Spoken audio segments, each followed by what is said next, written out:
Hi, my name is Yasu, and I'm a licensed, registered real estate agent. So today I want to talk about one of the biggest issues that caught my attention recently, which is international people who want to secure accommodations in Japan because either they're relocating to Japan for studying Japanese or pursue education or getting job or even just stay here for like a couple months to just explore what's going on in this country. They seems to be getting into many troubles with some of the real estate agents because I saw a post on Reddit and it says that this person found accommodations through a real estate agent and he or she paid everything and it moved in. And then after he or she moved, this person moved in. I'm not sure how long later, but the property owner suddenly asked these persons to pay the rent because the property owner has not really received all of the money for the rest of the months for the contract.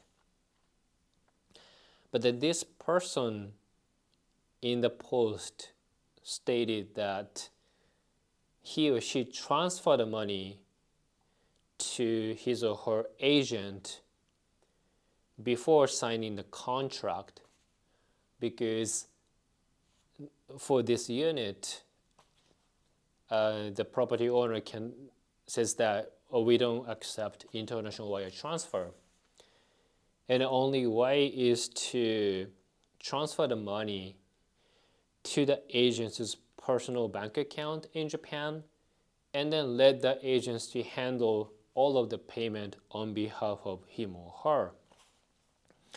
But clearly, the agent didn't really fulfill all of the obligations and it kind of like disappeared. And to the property owners, the property owner does not really receive all of the money. So for the property owners to complain that I don't receive everything, yeah, that makes sense. But for the renter, it's a big surprise, of course, but at the same time, I guess he or she was very confused and then simply found out that his or her agents just took the money and it disappeared. So this person contacted the real estate company where the agent worked. And clearly the company fired the agent because the agent was doing some kind of illegal stuff. And instead of taking responsibility as a company who hired the real estate agent, according to the post, the real estate company simply didn't really do anything. And then later on, I guess this person went to the police and they also found a lawyer to deal with everything. And I don't know how it's possible, but this person got all the money and then just finished the contract and then left to Japan. And I'm seeing similar posts, similar issues. So I really want to clarify two things here. One is that do not transfer any money to your agent's personal bank account in Japan for whatever reasons. Any reasons, no.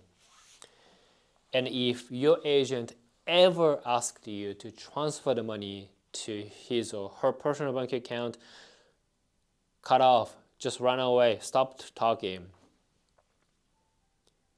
Because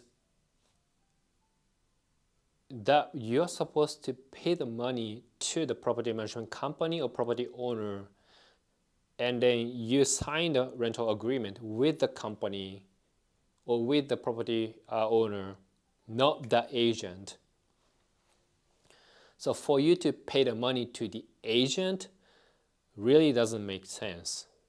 And if, let's say if ever you encounter the situation that I really want to apply for this unit in Japan, but the property management company for the unit, they don't accept international wire transfer. So only way for me to get the apartment is after I move here and then set up the bank account and then so on. But for me to set up the bank account in Japan, I need to have a physical address. It really doesn't make sense. That's how a lot of people feel stuck and just didn't know what to do. So for many people, kind of like the regular route is to come here, stay at the guest house, and use the address of the guest house, open the bank account, and get the cell phone number, and then start searching for regular rental apartments. That's one of the main way to do so. Another way is to find the unit that accepts overseas applications. And this is very confusing conditions or the situations that a lot of overseas people encounter is because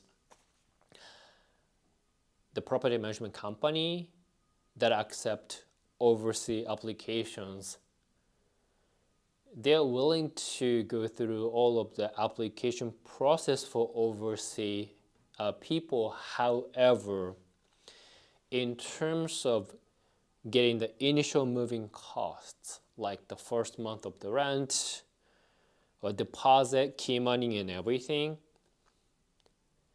they don't want to accept wire transfer, international wire transfer. So up to here, that is true.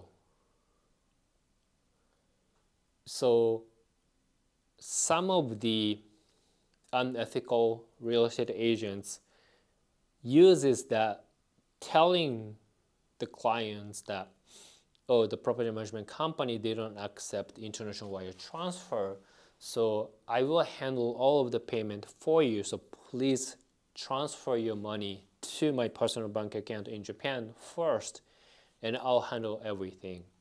If you don't do that right now, they're not gonna wait, and they're gonna look for new tenant, and then by the time you make up your mind, it might be already gone. So many overseas applicants feel they have no choice but simply transfer the money to their agent's personal bank account, and that's, I think, what happened this time on the based on the Reddit's post. Property management company will never ever tell real estate agents to receive the money on behalf of them. Instead, what they would tell is that they will tell real estate companies to transfer the fund. Basically, that's it. So what it means is that as long as overseas applicants feel comfortable with transferring the initial moving costs for a unit, the rental unit in Japan, many people transfer the initial moving cost to the real estate company's bank account, not the agent's personal bank account. That's really a big difference. And then also between property management company and the real estate company, they will sign an agreement that, okay, this real estate company will receive the funding from you, and then this real estate company will transfer the money to the property management company for you. But also this amount of initial moving costs include brokerage fee that you're supposed to pay to the real estate company, so everything makes sense. And you need to think this way. By using real estate agent, you will pay brokerage fee, but you're not going to pay the brokerage fee to your agent's personal bank account as a brokerage fee. You pay the brokerage fee to the real estate company where the agent actually belongs to. So you really have to be careful, because there's a lot of regulations and laws, and it's super highly regulated in this country in terms of the real estate industry. However, Japanese real estate industry is just simply not set up to deal with international clients for both buying and renting. And there's a lot of regulatory people, associations, but it's all in Japanese. They cannot oversight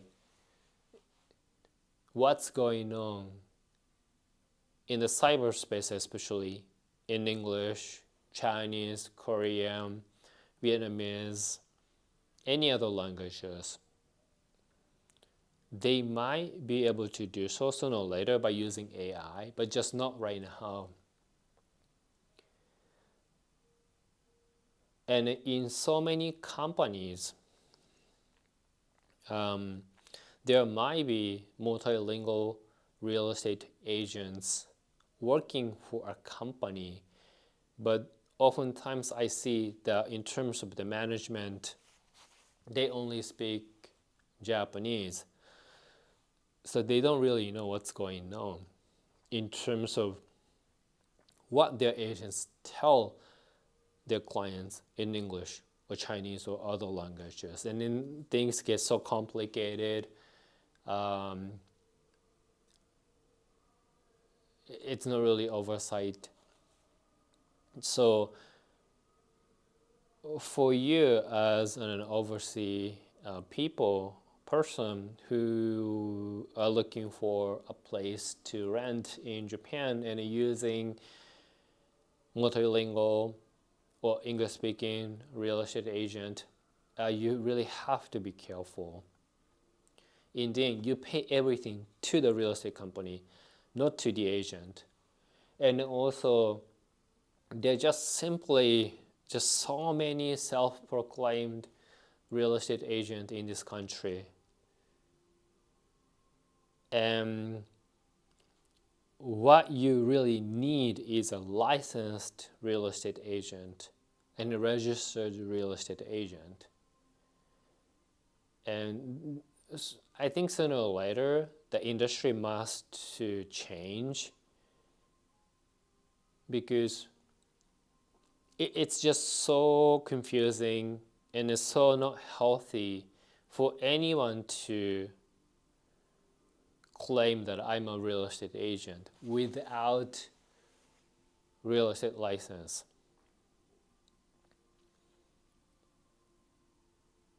And it's just so irresponsible. So I'm really hoping that things will change sooner or later. But however, right now, especially for foreigners who do not really understand Japanese languages, you would heavily rely on your agent. All of the communication between you and your agent in English. And even you want to verify whether whatever your agent tells you the true or not. You have no way to actually check because you cannot really speak to anyone else. So finding a reliable, good, multilingual agent is a must.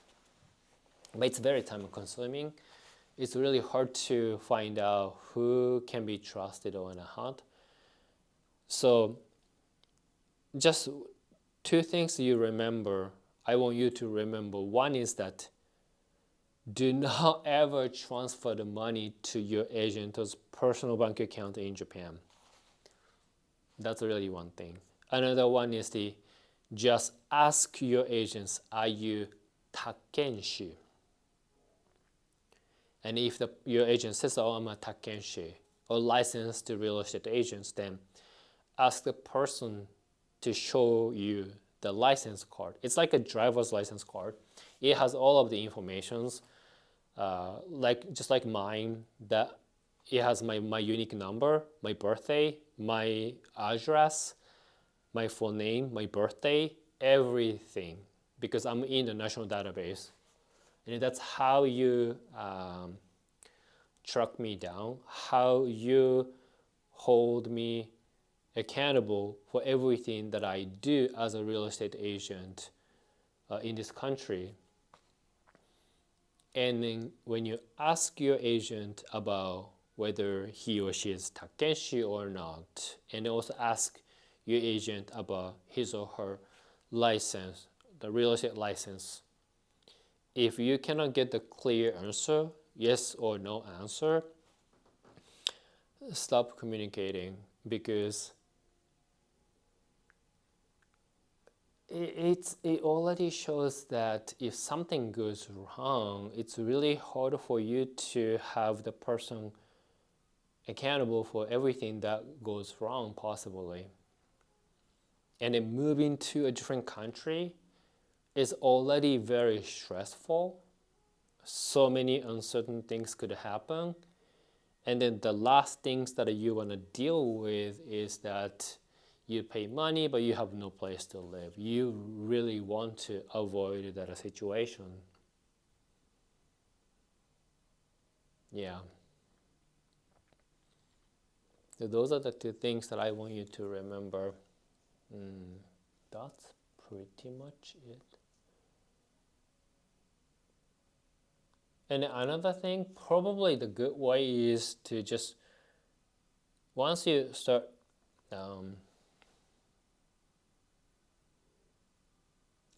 probably you might want to check your agent's LinkedIn account to check if he or she is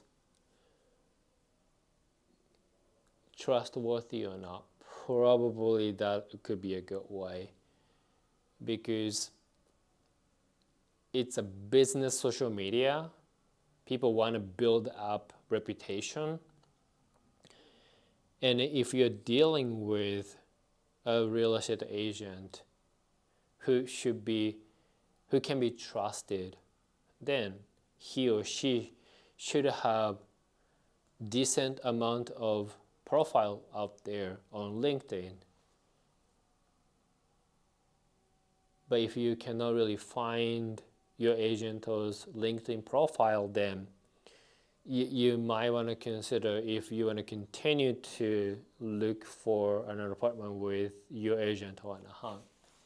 Because it's very stressful that moving to a different country, finding a place to live, paying all the money, then in the end you have no place to live. It's just so stressful and it's very scary. So you really have to be careful with